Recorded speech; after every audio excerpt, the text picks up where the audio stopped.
sont les hommes, des alliés pour un monde nouveau. Dites-moi où sont les hommes, les hommes. Bonjour à toutes et à tous et bienvenue dans ce nouvel épisode du podcast Où sont les hommes, le podcast qui donne la parole aux hommes entrepreneurs et dirigeants et qui nous apporte leur vision de l'entrepreneuriat féminin avec bienveillance.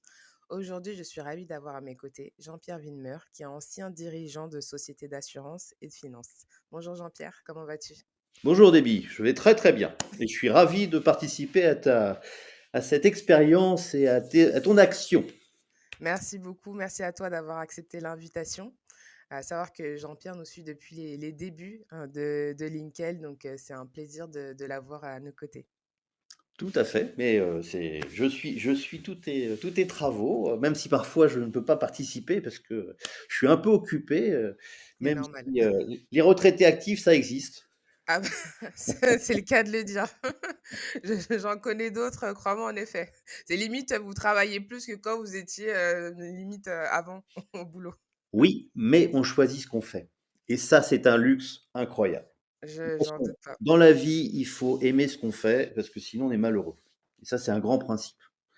Tout à Et fait donc, à d'accord. partir du moment où quelqu'un dit: «Ben, je veux faire ça», il faut qu'il mette son énergie à cela. Et puis après, ben, on réussit pas. Les échecs, ça permet d'apprendre. C'est pas facile, c'est douloureux, mais Mm, ça permet d'apprendre, puis ça permet d'avancer, surtout. clairement. On va démarrer avec du coup cette première partie où bah, la parole est à toi. Je te laisse nous parler de ton parcours, qu'est-ce que tu as fait avant, et puis justement de toutes tes expériences en tant que dirigeant, bien entendu. Je t'en prie. Alors, moi, bon, je vais faire, rapide sur mes 1 années parce que j'ai d'abord été chez Péchinet quelques années où j'ai appris à travailler. J'ai eu très vite, parce que j'avais un parcours, de grandes écoles comme l'on dit, et qu'en France, quand on a fait des grandes écoles, c'est plus facile d'arriver rapidement à faire du management. Ce que j'ai fait assez rapidement et j'ai eu cette chance-là. Et puis j'ai fait après Péchinet, j'ai fait 10 ans du groupe UAP, j'ai fait 10 ans du groupe Crédit Lyonnais, j'ai fait 10 ans du groupe HSBC et j'ai fait 5 ans du groupe Marsh McLennan où j'ai fini en tant que patron de ce qu'on appelle la zone Europe du Sud, zone d'Europe du Sud, vu de New York, l'Europe du Sud, ça comprend la Belgique, comme quoi le Sud a une notion très particulière, euh, Clairement. la France, l'Italie, l'Espagne et le Portugal. Voilà. Alors, si je refais rapidement, en fait, j'ai eu la chance dès mes 40 ans de diriger effectivement d'abord le groupe UAF, qui était le groupe d'assurance filiale du Crédit Lyonnais, avec un objectif qui était très clair, qui était de développer cette structure. Et Ouais, je dois avouer, avec l'expérience, on s'aperçoit que c'était une grande chance, c'est que je succédais à un président qui était quelqu'un de beaucoup plus âgé que moi, mais qui était extrêmement précautionneux et donc m'avait laissé une structure, enfin un groupe extrêmement propre. C'est-à-dire que je n'avais pas un cadavre dans un placard ouais, avec des problèmes. Et donc j'ai trouvé une structure qui était, assez intéressante parce qu'elle était extrêmement diverse, à la fois un banque-assureur, à la fois un assureur traditionnel. J'avais à la fois un réseau bancaire de distribution, mais à la fois des agents généraux. Et donc j'ai pu faire beaucoup d'expériences et avec un comité de direction que j'ai trouvé en arrivant et que j'ai conservé quasiment. J'ai peut-être ajouté quelques personnes, mais finalement assez peu. Et je trouve que d'ailleurs, c'est ça qui est intéressant parce que c'est d'arriver à faire avec les gens que l'on trouve. ouais, Le recrutement, c'est quand même quelque chose, c'est quand même, à mon avis, la chose la plus difficile. Arriver à motiver les gens, ça, on y arrive. Il y a différentes techniques, il y a beaucoup de sujets, il y a beaucoup de ressorts. Trouver la bonne personne, ça, c'est quelque chose d'extrêmement difficile. Donc, bon, voilà, c'est la première chose. Et c'est vrai que c'est une période qui était enivrante, puisque il y avait beaucoup d'activités, beaucoup de croissance à ce moment-là. ouais. Et c'est vrai qu'on a pu faire beaucoup d'expérimentations avec mes collègues. Donc ça a été pendant 5 ans, pendant 5 ans. Puis après, le Crédit Lyonnais s'est fait absorber par le Crédit Agricole. Là, il y avait un choc des cultures et j'ai quitté d'ailleurs comme beaucoup de dirigeants du Crédit Lyonnais, la structure, à ce moment-là. Et j'ai croisé à ce moment-là HSBC, HSBC qui cherchait en fait quelqu'un pour, diriger d'abord les filiales d'assurance en France, qui elles, alors, n'étaient pas du tout dans le même état puisqu'elles étaient malheureusement avec, des problèmes de toute nature. Pour vous donner un exemple, c'est quand même la première fois où j'ai trouvé ce qu'on appelle, un canton.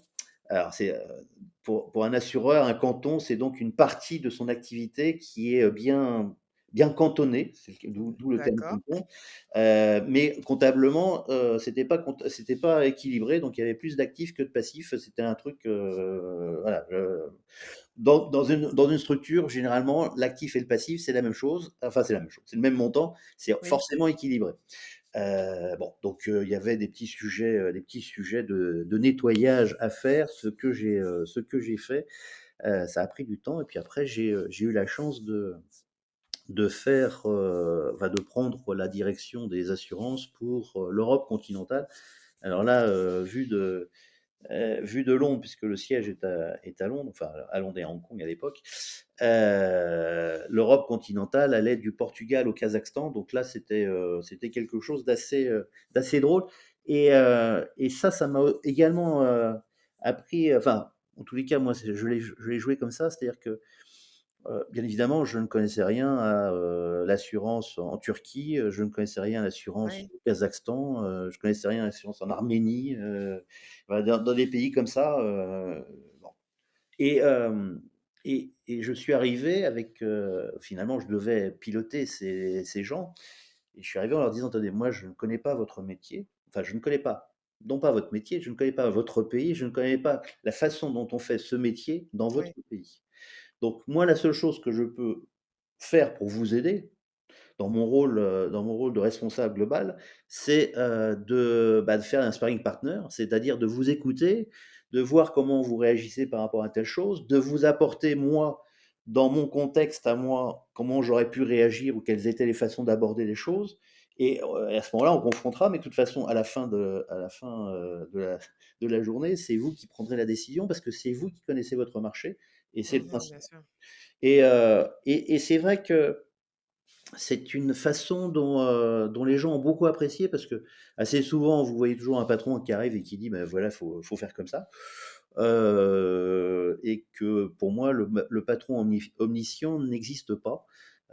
Il peut arriver avec une expérience, d'ailleurs on lui demande d'avoir un peu de l'expérience, mais après il faut qu'il écoute les sachants sur le terrain et c'est ce dialogue-là, en apportant j'aime bien la notion de candide intelligent. La personne qui est candide intelligente, c'est celle qui pose la question bête, qui est mais pourquoi vous faites ça comme ça?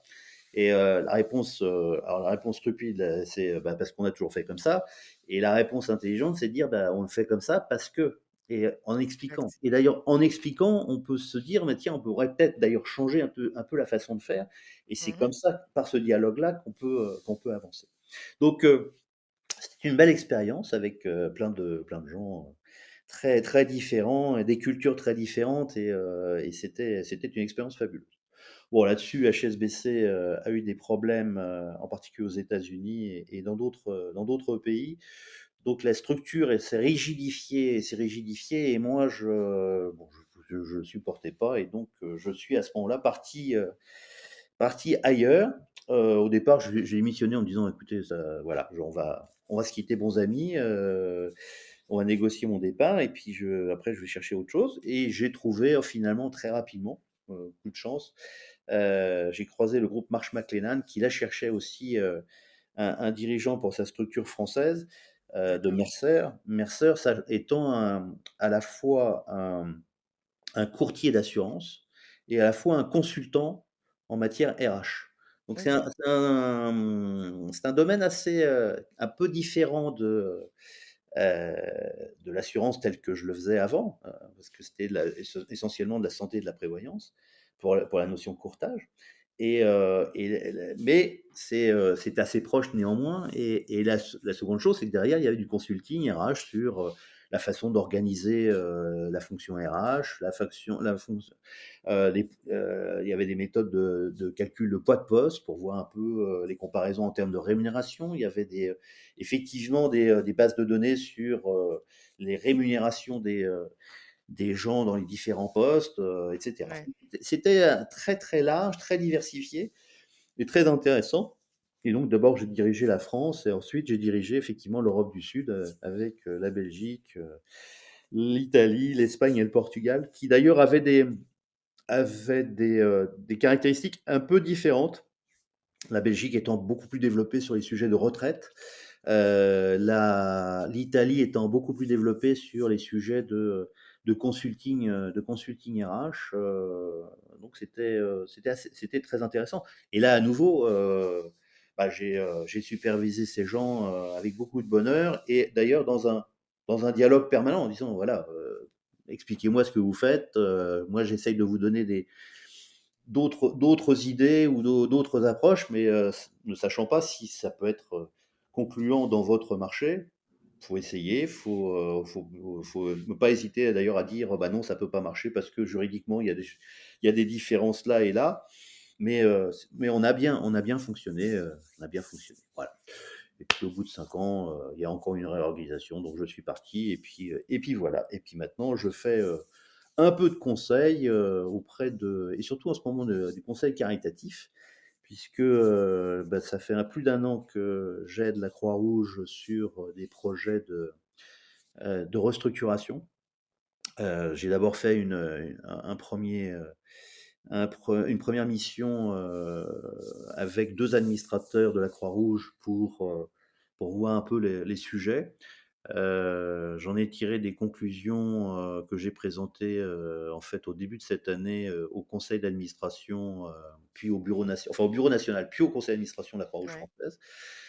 Conclusions qui ont été acceptées et d'ailleurs après 2 mois de réflexion, ils sont revenus en disant bah, finalement on va suivre tes conclusions cette voie-là. Et donc, est-ce que tu veux nous aider Et donc, je participe à un comité de pilotage qui là est en train d'étudier de manière beaucoup plus pratique le schéma que je leur ai proposé. Donc là, il y a des consultants fiscalistes, juristes, financiers qui regardent dans le détail ce que j'ai proposé. Et je fais partie du comité de pilotage. Donc ça, c'est une chose intéressante. Et puis, comme je te l'ai dit, je fais maintenant partie d'un conseil d'administration d'une ONG qui s'appelle Care France, qui d'ailleurs soutient les femmes dans Ouais. les 2 actions principales. Il y a le sujet des femmes et le sujet du climat. Et en matière de femmes, ils ont une caractéristique, c'est-à-dire ils n'interviennent pas en France, mais ils interviennent toujours en coopération avec d'autres ONG dans d'autres pays, par exemple le Maroc, par exemple le Liban en ce moment, malheureusement ils Ouais. sont très très occupés. Mais rien pour donner un exemple, parce que je trouve que c'est assez frappant. Au Maroc, en fait, la scolarité démarre à 6 ans. Bon, donc ça, le système scolaire commence à 6 ans. Or, on sait que les enfants, s'ils peuvent démarrer des apprentissages avant, si possible vers 3 ans, 3 ans, bah, ils ont un avantage pour la suite, par la suite. Ouais. Et donc, dans les villages reculés au Maroc, la tradition était qu'il y avait une femme qui récupérait tous les mômes avant ce qu'on appelait la préscolarisation et qui les gardait dans une pièce pendant la journée avant que les parents récupèrent. Bon, ça, c'est le schéma classique. Eh bien, Care est intervenu et a commencé à faire des rencontres avec ces femmes qui gardaient les enfants pour leur apporter des outils, pour essayer d'avoir des outils pédagogiques, pour D'accord. commencer à enseigner des choses à ces enfants, des outils en matière de propreté, etc., enfin, pour améliorer l'espace et que ça soit plus digne pour les enfants, parce que parfois c'était visiblement pas ça, etc. Ça, c'est la première étape. Et ce dont ils se sont aperçus, c'est que ces premières femmes qui avaient été formées finalement, ont commencé à former d'autres femmes dans les villages avoisinants. Ah super, ouais. Et donc c'est là où le Caire est extrêmement fier de cette expérience en disant: «Finalement, on a lancé un mouvement qui est en train de se multiplier Exact. et maintenant on n'a plus besoin de nous». Et c'est la vraie réussite d'une ONG. Je veux dire, Ah bah ouais, complètement. c'est Coluche qui disait, bon, «Le jour où on aura réussi, c'est que les restaurants du cœur n'existeront plus». Bon malheureusement, 30 ans plus tard, bah, ça existe toujours et de plus en plus. Bon, quand on n'a pas, enfin là, c'est pas tellement les Restos du Cœur qui n'ont pas réussi, c'est plutôt que la société globale n'a pas vraiment réussi sur ce Mmh. sujet. Enfin voilà, donc pas mal d'activités et c'est vraiment gratifiant et je trouve que voilà, c'est cohérent finalement avec, notre dialogue sur, les femmes dirigeantes et donc je suis content. Bah, bravo, c'est un parcours tellement riche et c'est vrai que je me posais l'interrogation, étant donné que bon, moi, j'ai monté enfin, je suis plus dans la posture de l'entrepreneur, on va dire, qui a créé quelque chose et je voulais savoir, par rapport, du coup, la posture du dirigeant qui est un peu différent, où tu viens dans une structure qui est déjà préétablie. Hem, Bien évidemment, en dehors des compétences que tu as, accumulées avec les années, comment tu arrives aussi à imposer ta vision pour justement parce que c'est ta vision aussi qui va faire que, bah, les choses vont s'améliorer, que certes on te sollicite pour ton expertise, mais que tu as aussi quelque chose à apporter sur la table. Et comment tu as réussi à imposer ça à travers les années et surtout à travers les différentes structures que tu as au sein desquelles que tu as rejoint? Alors, bon, de toute façon, il y a pas de recette magique. Je pense que le seul moyen, c'est le dialogue et c'est ses convictions. Alors, à nouveau, je ne crois pas aux dirigeants omniscients. Donc, on est fort que si on a une équipe autour de soi, Ouais, avec laquelle on peut dialoguer, avec lesquelles on peut construire un rêve. Parce que finalement, ce qui fait avancer les gens, c'est le rêve. C'est se dire: «Bah, voilà, qu'est-ce qu'on peut faire?» Il se trouve que, quand je suis arrivé à l'UF, j'étais tout jeune, voilà, en disant: «Bon, finalement, on a une belle structure et ben, on va croître, le marché croît, donc on va croître et on va faire des expériences et puis on va faire». Et finalement, ça c'était ma vision, mais bon, j'avais quelques idées, mais bien évidemment, j'avais pas toutes les idées. Et c'est avec mon comité exécutif que, finalement, on a commencé à réfléchir sur, bah, où est-ce qu'on pourrait se développer, comment est-ce qu'on pourrait faire, une accélération de croissance, où est-ce mmh qu'on pourrait faire de la diversification et cetera. Et on a fait effectivement avec ce comité exécutif et bien évidemment le comité de direction. Alors c'est la différence entre, quand on crée quelque chose et quand on trouve une structure. C'est-à-dire quand on trouve une structure, il y a déjà une certaine taille, c'est ça. un volant d'affaires qui existe, et puis des gens et bon. Et c'est vrai que, moi j'ai toujours utilisé un comité exécutif assez restreint de, 4 personnes, 4-5 personnes. Mmh. Parce que pour moi, c'est le noyau dur qui permet de réfléchir à plus. Bien évidemment, il ne faut pas prendre des gens qui soient proches, enfin, pas proches, qui soient similaires à vous. Je connais trop de structures où vous avez quasiment des gens de la même école, au top, au top. Ça, c'est pas du tout bon, faut juste prendre des gens différents parce que bien évidemment, quand vous avez des différences, à nouveau, c'est le dirigeant omniscient, il y a des choses que moi j'aime bien faire, puis il y a des choses que je n'aime pas beaucoup faire. Tout à Bon, fait. bah, on fait plus naturellement ce qu'on aime faire. Même si de temps en temps on se force à faire des Oui, trucs qu'on aime moins faire, mais voilà. Si vous avez des gens à côté de vous qui aiment ce que vous n'aimez pas, bah, c'est mieux parce qu'eux vont aller naturellement vers ces trucs-là. Et donc vous allez couvrir plus de choses et avec des idées, complémentaires. Et c'est à exact. nouveau la différence qui est importante parce que la différence crée la richesse. Je sais plus la phrase de Saint-Exupéry, mais il a dit un truc du style, ou il a écrit un truc du style, heu,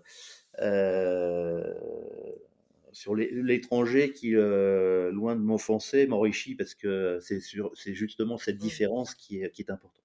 Et je pense que c'est ça.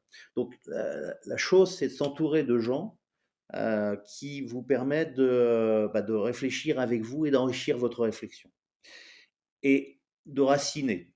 Parce que, bien évidemment, vous pouvez, il y a des leaders très charismatiques, ça existe. Bon, généralement, vous êtes, moyen sur le sujet, donc vous arrivez à parler, mais enfin bon, vous n'êtes pas obligatoirement le meilleur. Et si vous avez des gens différents qui peuvent parler différemment, bah, vous allez couvrir, plus de personnes et peut-être arriver à convertir ou en tous les cas, à emmener dans ce mouvement, plus de Ouais. personnes dans la structure et c'est comme ça que vous pouvez, avancer. Donc l'important, c'est effectivement d'avoir, autour de soi alors, il faut se servir aussi de consultants, enfin de conseils, pardon. Consultant, c'est un peu différent, mais de conseils. Je pense que, une des choses importantes, c'est, d'avoir, dans son réseau, des gens qui ont, des expériences et que vous pouvez de temps en temps joindre en disant, voilà, j'ai ce sujet-là, je ne sais pas bien comment le traiter, est-ce que vous avez des idées? Je vais vous donner un exemple. Quand j'étais justement, patron de l'UAF, donc c'est dans les années 2000-2005, comme un peu aujourd'hui, il y a eu, une recrudescence d'antisémitisme. Et puis il se trouve que, alors j'avais fait, une opération, Le Bon Coup, qui était, un jeu de mots pour moi, parce que c'était pour trouver quelques économies, donc il y avait des idées du style de pas imprimer, je sais pas, les fichiers qu'on imprimait depuis des années, alors qu'on pouvait, consulter, sur un écran, des choses, Ouais. ah, bon voilà, j'avais fait le bon coup et puis j'avais fait une, heu, une soirée, du personnel de fin d'année, dans une boîte de nuit et ma ma RH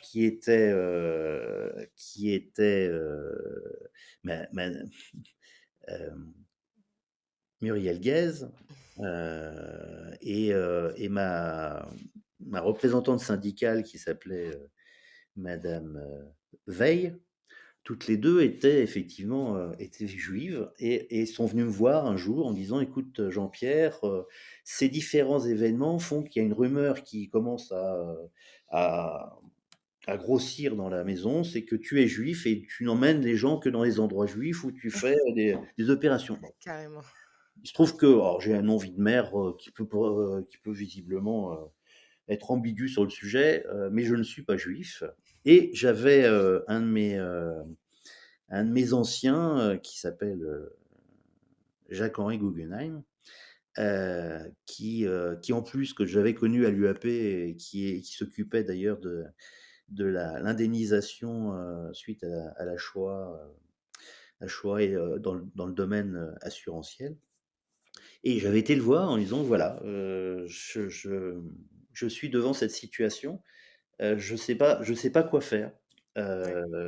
je sais pas quoi faire». Et il m'avait dit, «Mais c'est très simple, vous ne faites rien. Vous ne réagissez pas, vous ne faites aucune communication et cetera Ouais. et Ça s'est ça tassé. passera». Mmh.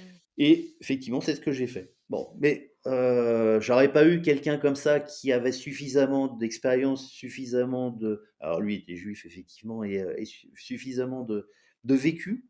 Je ne sais pas ce que j'aurais fait. J'aurais peut-être fait mal ou différemment et c'est bon, voilà. Et je pense que c'est extrêmement important.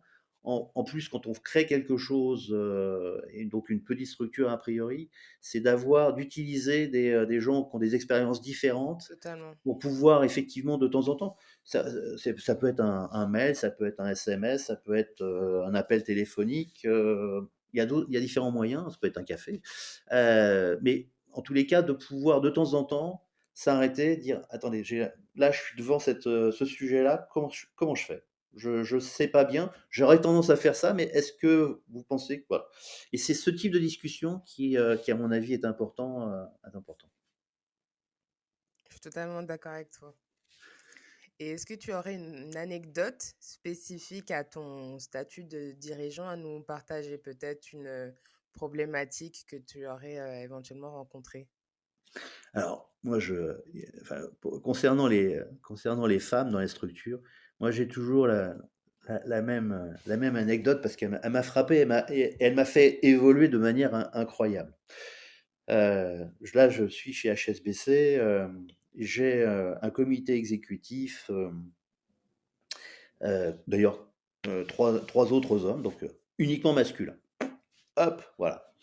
Bon, et puis bah, ça fonctionnait, mais il y en a un, enfin un des membres qui se retrouve un peu orthogonal à la structure, qui va pas bien, enfin, donc je sens bien il va sortir et donc il faut qu'on le remplace, qu'on le remplace. Donc bien évidemment, je fais d'abord une chasse de tête, enfin je lance une chasse de tête. Et puis, comme toujours, c'est dans la nuit que moi j'ai des idées, et un jour je me réveille en me disant: «Mais, en fait, faut pas que je fasse une chasse de tête». J'ai dans mes, collaborateurs une directrice Oui, qui, peut tout à fait prendre ce poste-là, elle a toutes les qualités et donc ça sert à rien d'aller chercher à l'extérieur, le mouton à 5 pattes. Et donc matin, j'arrive, je la convoque et je lui dis: «Écoute, voilà, je veux te proposer, ce poste, au comité exécutif». Et là, réaction de cette femme: «Heu, mais tu crois que j'en suis capable?» «Bah, si je te le propose, c'est que je pense que tu en es capable». oui. Mais, voilà, 1re réaction, est-ce que tu 2e réaction, heu «Mais, tu sais que je viens d'accoucher d'un bébé?» «Ah bah, ça m'a pas échappé, tu as été absente, en congé maternité, C'est vrai. tu es revenue il y a quelques mois donc oui, oui, je suis au courant, mais on va adapter, les horaires, c'est pas un sujet, ça se gère donc non, non, Ouais. d'ailleurs, c'est très bien que tu aies eu un bébé, c'est pas mais ça c'est pas un sujet». «D'accord» et la troisième chose, c'est, heu: «Est-ce que tu me laisses quelque temps pour réfléchir?» Et alors là, j'étais sidéré. J'étais sidéré parce que, j'aurais proposé la même chose à un collaborateur homme. Je Ouais, pense que j'aurais même pas fini ma tout phrase est que le gars plié, m'aurait dit: «Je suis ton homme, bien sûr. fais-moi confiance, on va réussir ensemble» et cetera. Et là, j'avais effi et alors ça, c'est la première chose. Bon, il se trouve que quelques jours plus tard, elle est revenue, elle m'a dit: «Écoute, merci pour la proposition, je l'accepte». Et ça, c'est mon premier point parce que j'étais vraiment à des lieux d'avoir quelqu'un en face de moi qui dit: «Mais d'abord, est-ce que tu crois que je suis capable? Attends, oui, tu es capable. 2, j'ai un bébé. 3, tu me laisses du temps pour réfléchir». Donc elle était pas complètement convaincue et je pense qu'elle en a discuté, sûrement avec des proches pour savoir si Oui. elle pouvait pas et cetera. Ça, c'est mon 1re anecdote. La deuxième anecdote, c'est que mon comité exécutif, de par l'entrée d'une femme en son sein, a complètement évolué. Complètement évolué dans 2 directions. D'abord, bon, 4 mecs ensemble qui discutent au cours d'une réunion, il y a toujours des trucs à la con qui sont dites, Ouais, forcément, l'humour il n'y échappe pas. plus ou moins oui, voilà. Bon, là, devant une dame, bon, peut y avoir de temps en pouvait y avoir de temps en temps quelques blagues, mais pas Un tout peu à plus fait de retenue, quoi. dans le même genre. Très bien. Donc ça, c'est première chose. Seconde chose, comme moi je faisais participer mon comité exécutif sur l'ensemble des sujets. C'est-à-dire que je voulais que chacun puisse s'exprimer sur les sujets, parce que c'était tous les sujets d'une société, et c'est important, et d'avoir ses avis différents. Eh bien, le ton de la discussion, la manière dont les choses étaient abordées, cet élément féminin a enrichi forcément les discussions, parce que c'était pas tout à fait le même point de vue, c'était un point de vue plus féminin, et il y a une différence entre les points de vue masculins et les points de vue féminins. La manière d'aborder les choses, la manière de oui, vraiment d'aborder les choses et de trouver des solutions qui peuvent être différentes de celles qu'on avait en tête. Et ça vraiment, ça m'a vraiment beaucoup, convaincu que, c'était une, faiblesse d'avoir un comité exécutif qui ne soit pas paritaire.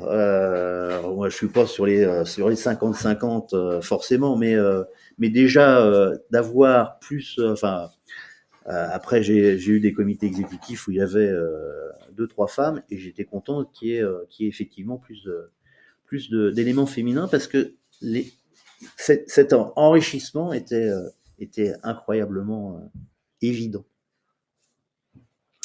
Voilà. Comme quoi, en effet, on est. Après, c'est toute une culture, enfin des choses qui se sont installées et qu'on remet sans cesse en question notre légitimité.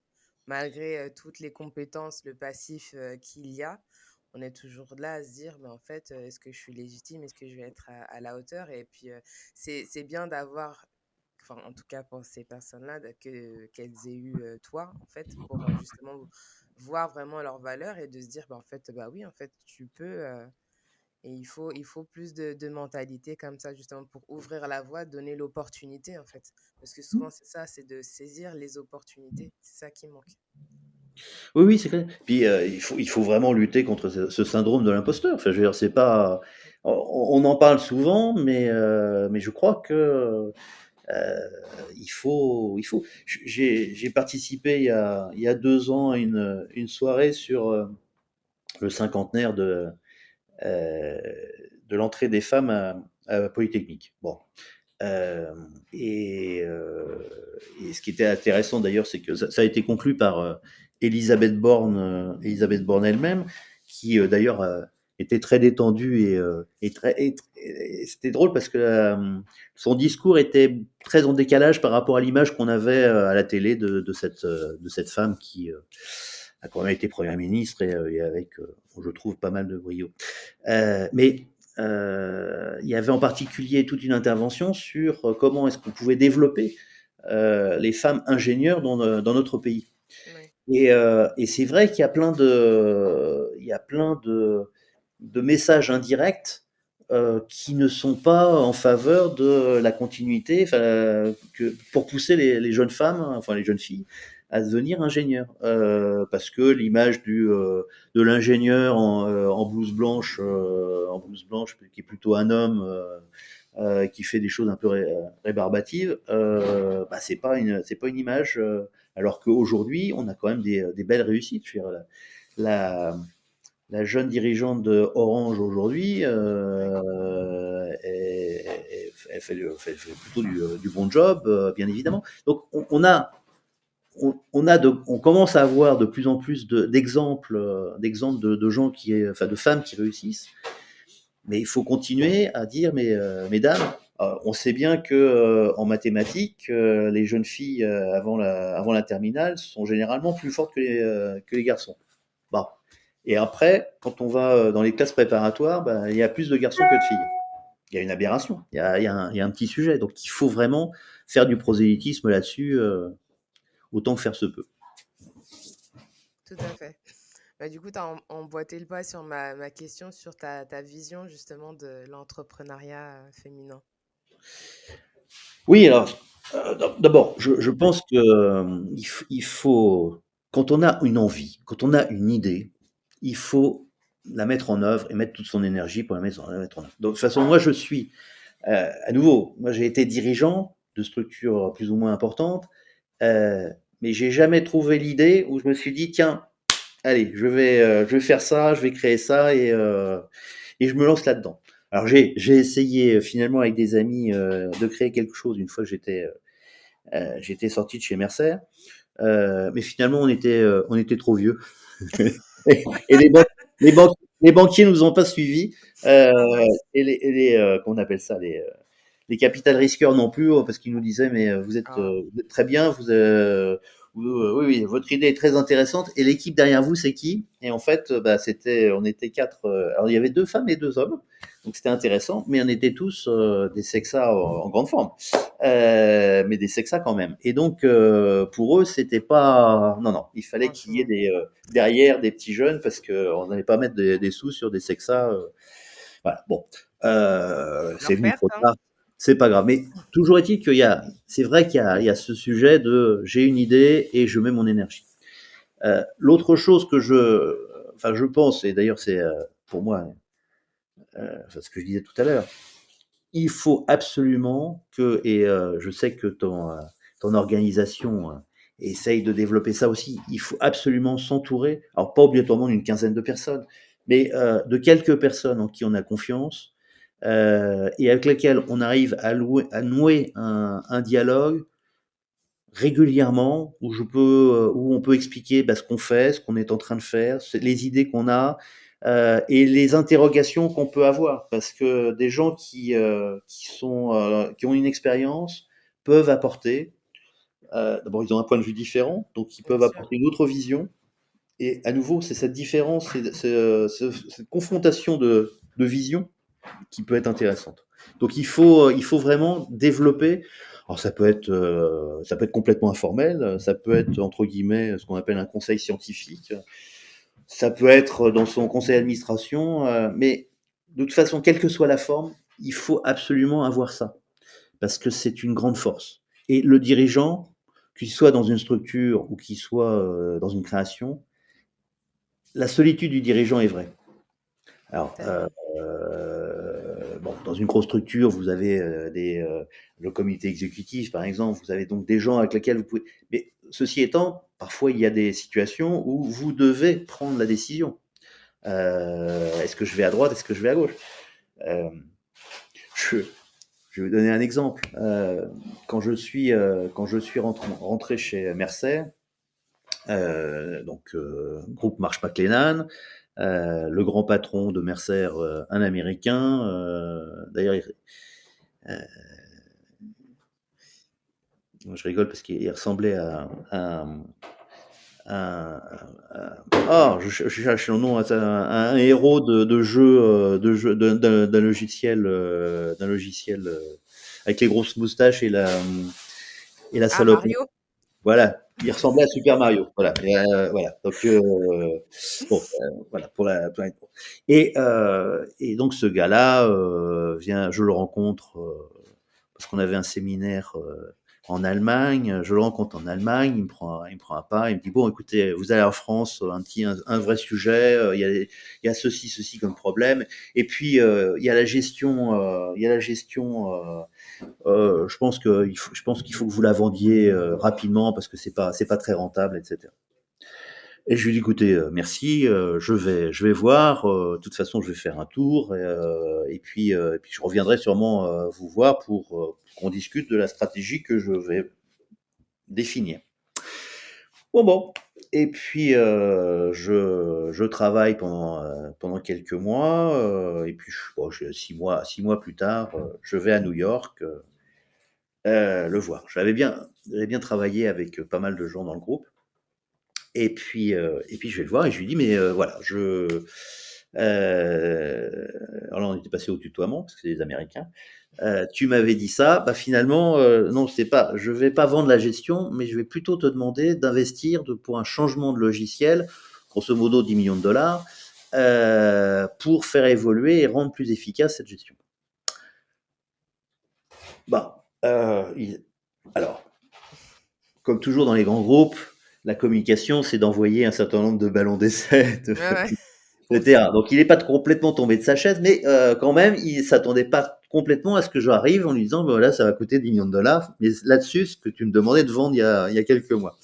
Bon, clairement, je risquais mon poste parce qu'il aurait très bien pu dire, écoute, non, c'est pas du tout l'idée qu'on veut. Et puis, d'ailleurs, ta stratégie, au revoir, on va trouver quelqu'un d'autre qui a. Bon. Ouais. Et il m'a suivi. Il m'a suivi. C'est-à-dire que bon, on a complètement changé. D'ailleurs, ça a été un chantier épuisant. C'est parce que c'était pas. C'est la gestion de. Pardon. Quand je dis la gestion, c'est la gestion des contrats de santé pour les gens. Donc Ok. c'est des grosses machines, c'est des grosses données, c'est un c'est vraiment une grosse artillerie. Bon, mais ils ont mis les millions de dollars qui étaient nécessaires. Et puis on a fait le job et effectivement ça s'est amélioré, ça s'est amélioré. Mais voilà, donc ceci étant, j'avais quand même et je ne suis pas un spécialiste de l'informatique, loin de là, mais il fallait que je prenne une décision. Oui, Et avec mon comité exécutif, on a pris pas mal de discussions, on a fait pas mal d'hypothèses, etc. C'était un travail conjoint, mais à la fin des fins, c'est vous qui vous dites bon, qu'est-ce que je fais? Je vais à droite, je vais à gauche, je vais tout droit, mais c'est bien moi qui vais prendre la décision. Oui, j'ai pris les avis, oui, on a discuté, mais je prends la décision.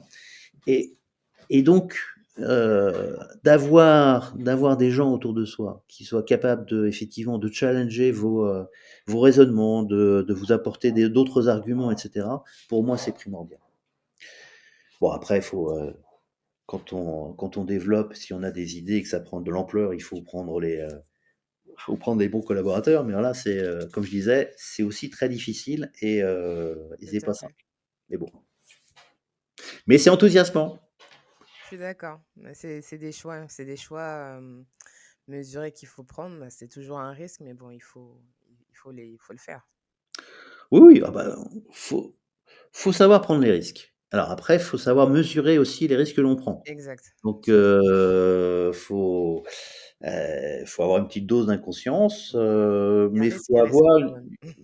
une dose de raison aussi. Donc, il faut bien. Mais ça aussi, c'est le dialogue avec des gens autour de soi, que ce soit des collaborateurs ou que ce soit des conseils autour. C'est important parce que les gens peuvent avoir des idées. Enfin, ils ont des idées. Quand on discute de quelque chose, les gens ont des idées. Et donc, ils peuvent vous donner des embryons d'idées qui vous disent ah attends, il y a ça, mais j'avais pas pensé à ça. Et puis bon, donc tout ça c'est important. Mais bon. Tout à fait. Un mot de la fin pour conclure. Est-ce que tu aurais un mot à recommander, à apporter à tous ceux qui nous écoutent? Eh ben, écoute, pour les dirigeantes, croyez en vous. D'abord, croyez en vous. Première chose. Vous avez sûrement de bonnes intuitions, donc croyez en vous. Entourez-vous bien. Et puis allez-y. Et l'échec n'est pas mortel. Tout à fait, je confirme. Pour l'avoir vécu moi-même, je sais. Absolument. Donc c'est ça qui est important. Il faut essayer. On a une idée, on y va.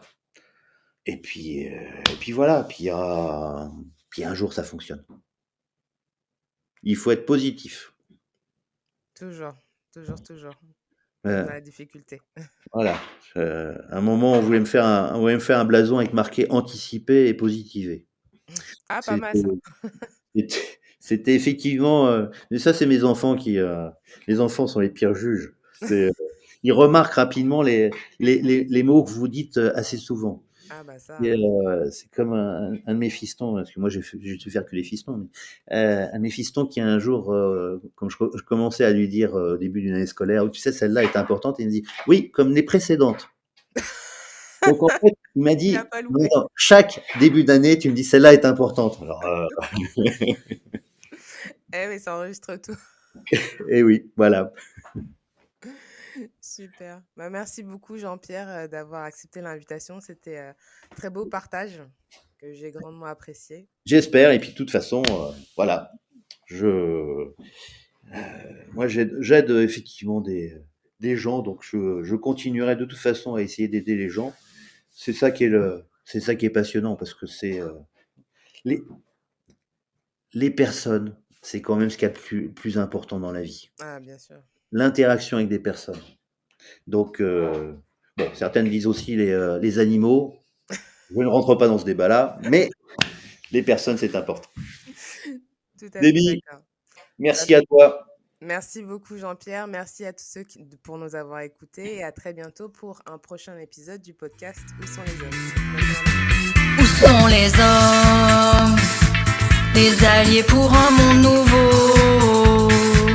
Dites-moi où sont les hommes, les hommes, les hommes, les hommes, les hommes, où sont les hommes?